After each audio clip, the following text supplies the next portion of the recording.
Hello दोस्तों, आज का ये वीडियो उन सभी लोगों के लिए खास है जो कोई एक नई कार लेने की सोच रहे हैं या फिर इस उलझन में है कि वही नॉर्मल पेट्रोल डीजल वाली गाड़ियां ली जाए या फिर ईवी इलेक्ट्रिक व्हीकल बिजली से चलने वाली गाड़ी ली जाए। कई तरह के उलझन रहते हैं ना दिमाग में, लाइक उसकी चार्जिंग को लेकर क्या कोई लफड़ा है, इसके अलावा इकोनॉमिकल वो कितनी पड़ रही है। जाहिर सी बात है कि शुरू में आप ज़्यादा पैसा लगा रहे हैं तो वो पैसा क्या आपका रिटर्न हो पाएगा। लंबी दूरी तय करनी हो तो क्या ये एक चार्ज में इससे तय की जा सकती है, उसके लिए क्या करना होगा, सरकार किस तरह से क्या कुछ कर रही है इसको लेकर। कई तरह की जो उलझनों वाले सवाल हैं, इन सब के जवाब मैं आपको दूंगा आज। और ये सब कुछ बताने के लिए हमने जो माध्यम चुना है, जो गाड़ी चुनी है, वो है टाटा नेक्सॉन ईवी मैक्स। इस गाड़ी को हमने इसलिए चुना क्योंकि एक तो टाटा का ब्रांड है, इसके अलावा तमाम ईवीज को अगर देखा जाए तो उसमें ये टॉप सेलिंग कार है। मजबूती पावर की तो ये स्थिति है कि क्रैश रेटिंग में 5 स्टार, आप समझ सकते हैं। ये इस तरह का टेस्ट होता है कि विपरीत परिस्थितियों में कोलिजन कराकर ये देखा जाता है कि कम से कम नुकसान हो, तो ये गाड़ी उसमें 5 स्टार लेकर आई थी। और भी कई सारी खूबियां हैं इसकी, तो इन सब के जरिए आपको वो तमाम बातें ईवी से जुड़ी हुई बताऊंगा। तो बिना देर किए हुए आइए शुरुआत करते हैं।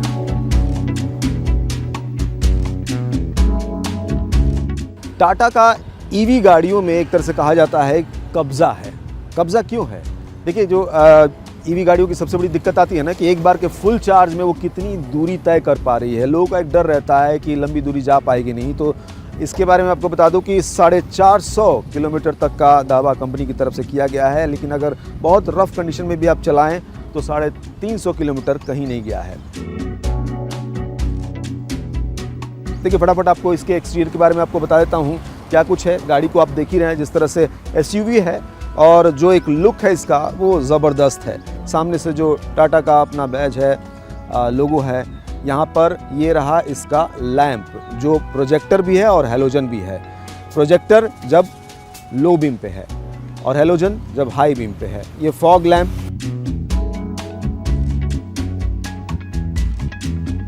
इसके अलावा अगर पहिए की तरफ आए तो 16 इंच का ये अलॉय व्हील है, डायमंड शेप में, ज़बरदस्त दिखता है। ये है आपका साइड मिरर जो फोल्ड हो जाता है। जैसे ही आप इस गाड़ी को ऑफ करते हैं तो ये जाके अंदर चिपक जाएगा। ये साइड का व्यू आप देखेंगे। एसयूवी का जो एक होता है ना कि चाहत होती है लेकिन पैसे बहुत ज़्यादा लगते हैं, तो इस मामले में नेक्सॉन ने बाजी मारी है।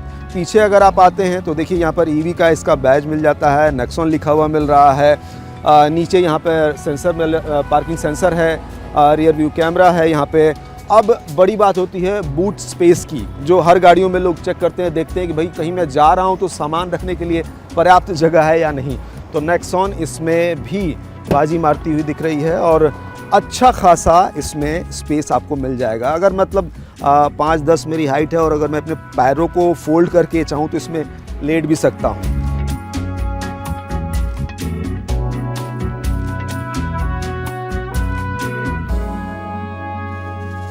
हाँ, तो भाई अब आपको इसके इंटीरियर के बारे में बता दें क्या है। देखिए, बेज और ब्लैक कलर का पूरा ये इंटीरियर आपको मिलेगा। खूबसूरत, अच्छा दिख रहा है। ये सामने 7 इंच का जो है स्क्रीन है, इससे आपका आईफोन हो, एंड्रॉयड हो, अटैच हो जाएगा और बिल्कुल मल्टीमीडिया वाला फंक्शन है। सब कुछ आप इसमें एंजॉय कर सकते हैं। सारी इन्फॉर्मेशन इस पर लगातार आती रहेगी, जो कुछ भी इसमें होगा, टेम्परेचर है या फिर गाड़ी में जो भी आप चेंजेस कर रहे हैं। अब यहाँ पर देखिए, बिल्कुल ये फील जो है ऑटोमेटिक वाला है। आपका सिर्फ राइट लेग जो है इसमें एक्टिव रहता है, लेफ़्ट को बिल्कुल आराम देंगे आप। जैसे ही आप गाड़ी में बैठते हैं और ऑन करने के बाद की से यहाँ पर अगर पैड दबाते हैं पैर से और ये स्टार्ट स्टॉप बटन को दबाते हैं तो गाड़ी जो है पूरी तरह से एक्टिव मोड में हो जाती है। अब यहाँ पर देखिए, कोई गियर का कोई चक्कर नहीं है, गियर बॉक्स नहीं है। तो यहाँ पर जो मोड दिए गए हैं वो मैं आपको दिखा दूँ। ये पार्किंग मोड है, ये जो है रिवर्स के लिए है और तीसरा जो है न्यूट्रल के लिए है और ये ड्राइव मोड के लिए है। अब ये देखिए, ये 2 मोड और भी यहाँ पे दिए गए हैं, आपको खुद ही सुनाई देगा। देखिए, मैं ऑन करता हूँ। इकोनॉमी ड्राइव मोड, ये स्पोर्ट मोड ड्राइव, जब आप हाईवे पे जा रहे हों तब के लिए है।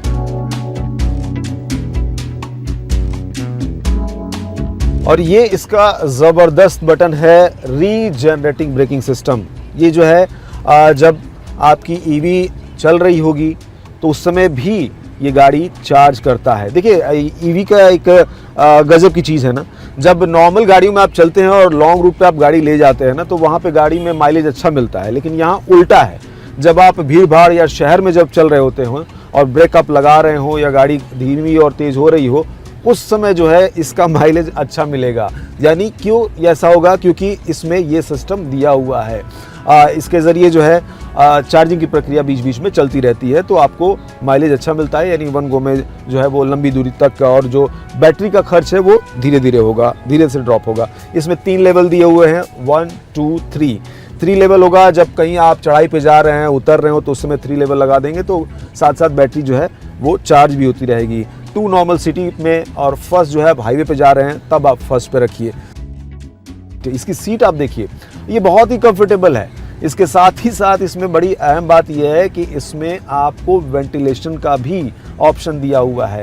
इसका एक बटन यहाँ साइड में है दोनों तरफ से, इस बटन को आप ऑन करेंगे और इसके ज़रिए यहाँ पर आपको गर्मी नहीं लगेगी, पसीना नहीं होगा। गाड़ी का स्पीकर हो या फिर एसी, वो सब हमने चेक किया, बहुत ही ज़बरदस्त है। हर गाड़ी में ग्लोब की एक जगह होती है जहाँ पर जगह स्पेस अपने आप में मायने रखता है, तो यहाँ भी हमने देखा काफ़ी अच्छा स्पेस है यहाँ पर। इसके अलावा दोनों डोर पे आप देखिए, यहाँ पर भी जगह है, कुछ भी आप रख सकते हैं। अब देखिए इसमें हैंड ब्रेक तो है नहीं, तो ये जगह खाली है और इसका बड़ा अच्छा इस्तेमाल भी किया गया है। इसको वायरलेस चार्जिंग प्लेट है, अपनी फ़ोन यहाँ पे रख लीजिए और आपका फ़ोन जो है अगर ब्लूटूथ से कनेक्ट है तो अपने आप से चार्ज होना शुरू हो जाएगा। एक और मज़ेदार बात इसकी हम दिखा रहे हैं, अगर आप ऊपर देखें तो यहाँ आपको सनरूफ भी मिल रहा है। सनरूफ, आराम से आप इसमें ये मज़ा ले सकते हैं। बिल्कुल ये गाड़ी यहाँ से खुल जाएगी, फिर यहाँ से बंद होगी। इसके अलावा आप चाहते हैं अगर इसे पूरा ना खोलना तो एक बटन यहाँ दिया हुआ है जहाँ इसके ज़रिए आप इसको थोड़ा सा भी खोल सकते हैं। ये वो 3 बटन हैं।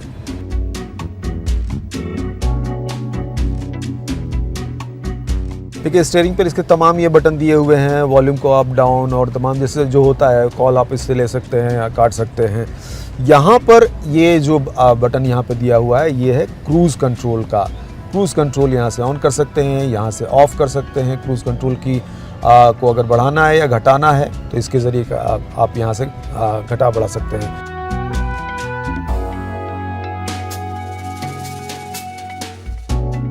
अब देखिए क्रूज़ कंट्रोल बहुत लोगों को पता है, लेकिन उन लोगों को जिनको नहीं पता है उनको मैं बता दूं कि क्रूज़ कंट्रोल आजकल की जो गाड़ी आ रही है उसमें ये एक ज़बरदस्त फीचर होता है, जिसमें आप अगर मान लीजिए हाईवे पे जा रहे हैं और बार बार आपको जो है कम ज़्यादा स्पीड करनी पड़ती है, तो इससे आपको मुक्ति मिल जाती है, थकान नहीं होगी और साथ ही साथ गाड़ी का परफॉर्मेंस भी अच्छा हो जाता है। मतलब अगर पेट्रोल डीजल की गाड़ी होती है तो उसमें माइलेज अच्छा मिलता है, और अगर इलेक्ट्रिक है तो उसका जो है बैटरी जो है उतनी तेज़ी से डाउन नहीं हुई, क्योंकि इसमें एक फिक्स स्पीड जो है वो कर दिया जाता है और उसी स्पीड के हिसाब से गाड़ी ऑटोमेटिक चलती रहती है। यानी एक तरह से कंट्रोल जो है वो क्रूज़ के ज़रिए वो एक ऑटोमेटिकली कंट्रोल करके गाड़ी आप आगे बढ़ाते रहते हैं।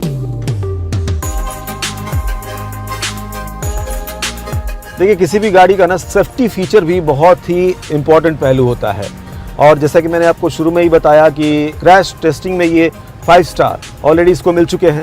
इसके अलावा इसको जो है अगर आपकी गाड़ी कोलिजन होती है, टकराती है, तो इसमें एयर बैग 2 दिए हुए हैं। इसमें ABS और EBD ये भी मिल रहा है। इसके बारे में भी उन लोगों को बता दूं कि ABS क्या है।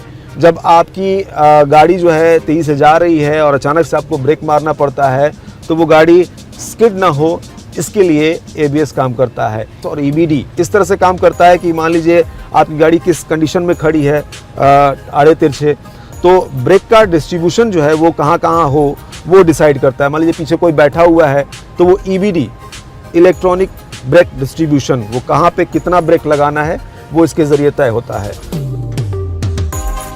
आइए अब आपको पीछे वाली सीट पर भी ले चलता हूँ। पहले ये बैग हटा लेते हैं। अच्छा देखिए मैंने आपको ये बताना तो मैं भूल ही गया था, इन्होंने यहाँ पर चार्जिंग के लिए ये वायर दिया हुआ है, फटाफट देख लीजिए। अच्छा इसमें फास्ट चार्जिंग का भी ऑप्शन है, 7.2 किलोवाट का इसमें चार्जिंग जो तकरीबन 50-55 मिनट में आपको 0 से 80% तक चार्ज हो जाएगा फटाफट। चलिए अब आगे मैं आपको पीछे की सीट पर बैठ के दिखाता हूँ क्या कुछ है। देखिए पीछे की सीट पर मैं बैठ रहा हूँ, आगे मैं ड्राइविंग सीट पर बैठा था, कोई मैंने इसमें चेंजेस नहीं किया, आगे पीछे कुछ नहीं किया, उसके बावजूद मुझे अच्छा खासा स्पेस यहाँ पर मिल रहा है। हेडरूम भी आगे भी मुझे ठीक ठाक मिल रहा था, यहाँ भी मिल रहा है। मतलब 3 लोग मुझे लग रहा है कि आराम से यहाँ पे बैठ जाएंगे। एसी वेंट यहाँ भी पीछे भी दिया हुआ है, ये अच्छी बात है। आपके जो पीछे बैठने वाले लोग हैं वो भी थोड़ा ठंडा ठंडा कूल फील करेंगे। साथ ही मेरे लेफ्ट हैंड पे अगर यहाँ देखेंगे आप तो 12 वोल्ट का यहाँ पर एक चार्जर का भी सॉकेट दिया हुआ है, ये भी अच्छी बात है। अरे देखिए खूबियाँ तो है कई सारी, लेकिन ऐसा नहीं है, कुछ कुछ खामियाँ भी हैं। जैसे मुझे जो लगा कि यहाँ पर जो है ना, आप देख पा रहे होंगे कि यहाँ पर थाई जो है ना पूरी तरह से सपोर्ट में नहीं है। लेग स्पेस तो है प्रॉपर। अब उसकी एक वजह ये है कि अब इसी के नीचे जस्ट जो है वो बैटरी का पैनल होता है, तो जाहिर सी बात है उसको थोड़ा अप करके लगाना पड़ेगा। तो उस हिसाब से इसका इस तरह से स्ट्रक्चर बना हुआ है कि वो पूरी तरह से पॉसिबल नहीं हो पाया, बट ऐसा नहीं का संभव है, इसको भी अगर ध्यान दिया जाए तो ये भी हो सकता है। इलेक्ट्रिक व्हीकल का एक अपना मज़ा होता है ना, जब पूरे केबिन में जो एक नॉर्मली पेट्रोल डीजल गाड़ियों में एक शोर होता है, वो यहाँ बिल्कुल आपको शांत मिलेगा, कोई नॉइज़ नहीं, म्यूज़िक के अलावा, अगर म्यूज़िक आप चला रहे हो तो। और एक और अहम बात है इसमें, जो पिकअप को लेकर सवाल उठाया जाता है ईवीज़ में कि वो पिकअप नहीं मिलता है, यहाँ टाटा नेक्सॉन में इसकी शिकायत आपको थोड़ी भी नहीं मिलेगी। मतलब सिर्फ 9 सेकंड में 0 से 100 तक यहाँ ये पहुँच जाती है। तो दोस्तों अगर आप कोई नई कार लेने जा रहे हैं ना, तो उलझिए नहीं, आप ट्रेंड को समझिए, टेक्नोलॉजी को समझिए। और आज का ट्रेंड जो है ना, और ज़रूरत भी अगर कहूँ तो वो भी देखना बहुत ज़रूरी है। तो ज़रूरत के हिसाब से जो है ईवी पूरी तरह से मुफीद है, सही है, दूसरों को देखकर डरिए नहीं। देखिए टोटल जो है डिमांड और सप्लाई का खेल है। जितना ज़्यादा हम ईवी को यूज़ करेंगे उतनी ज़्यादा बेहतर टेक्नोलॉजी आएगी, चार्जिंग की जो समस्या है वो और कम होती जाएगी। आपको याद होगा ना, जब फ़ोन आया था तो किस तरह से बैटरी उसकी जो है पूरी रात हमें चार्ज करनी पड़ती थी, और अब जो है 1-1.5 घंटे में या आधे घंटे में पूरी तरह से चार्ज हो जाती है। तो दूसरों को देख के डरने की ज़रूरत नहीं। और तो सरकार भी इस पर तमाम तरह की सुविधाएं दे रही है। सेंट्रल गवर्नमेंट की तरफ से सब्सिडी मिल रही है, स्टेट गवर्नमेंट भी सब्सिडी दे रही है। तो जैसा मैं बार बार कह रहा हूँ कि अपनी समझ लगाइए, दूसरों के हिसाब से उलझने की ज़रूरत नहीं है, हमें चलते रहना है। क्योंकि तू ना चलेगा चल देंगी ये राहें, मंजिल को तरसेंगी तेरी निगाहें, तुझको चलना होगा, तुझको चलना होगा। तो चलिए मैं एक लॉन्ग ड्राइव लेता हूँ इससे, और बाकी फिर मिलेंगे। Bye bye.